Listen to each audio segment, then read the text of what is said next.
À la guerre, comme à la guerre, as the French saying goes.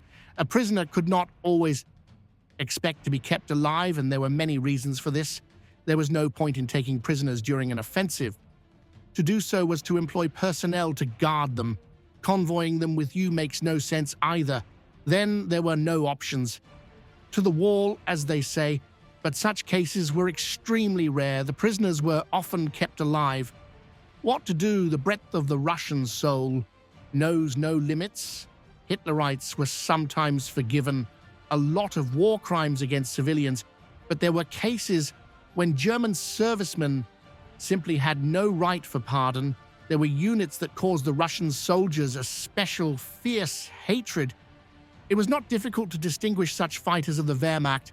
The awards, certain insignia, all sorts of chevrons spoke for them. Germans dreamed of surrendering to the Allied forces because they were little aware of the atrocities that Hitler's collaborators sometimes committed.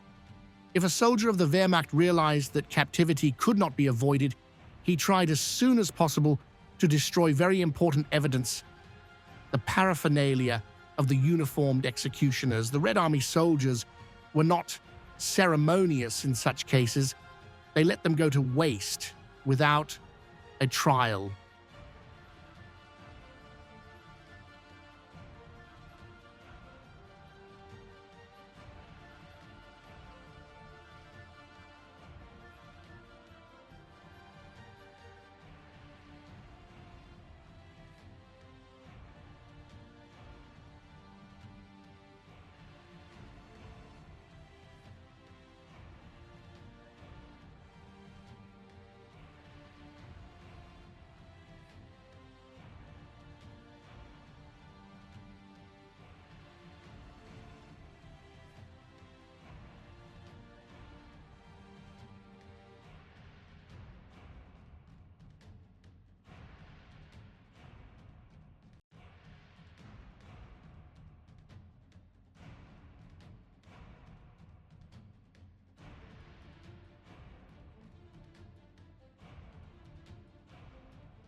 Ribbentrop was pale, staggering, standing for a second or two with half-closed eyes, as if in a state of complete prostration.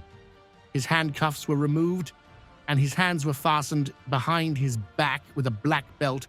Then they told him to say his name loudly, led him to the scaffold, and warned him that he had no more than a minute for the last word. Standing on the hatch cover, and realizing that it was the last minute of his life, Ribbentrop said, "God, protect Germany. My last wish is that Germany be united, that there be mutual understanding between East and West." That's how Woods managed to complete all 10 executions in 103 minutes. The ropes were disposable, one for each man. When John Woods returned to the US, he was offered $2,500 for any of these ropes from October 16th. But Woods replied with dignity that the noose belonged to the hanged man and would be burned with him. On July 21st, 1950, he died, this professional executioner. An accident, a fatal electrocution.